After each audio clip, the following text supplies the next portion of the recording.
Ang presko po dito, sarap.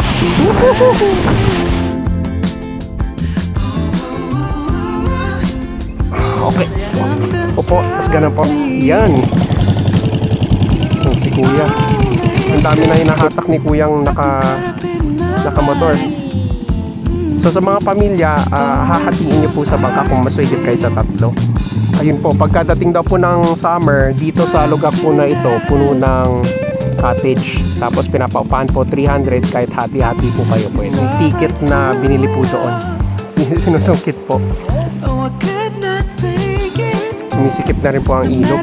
Tapos medyo lumalagas-gas na.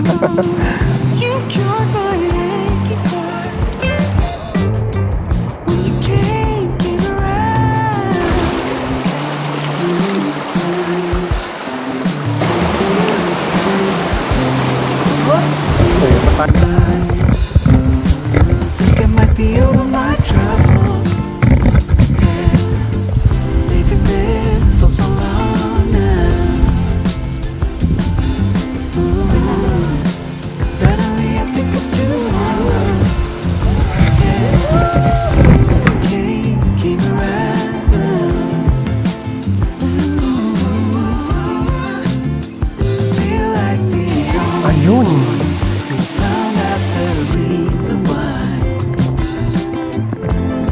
Just lonely,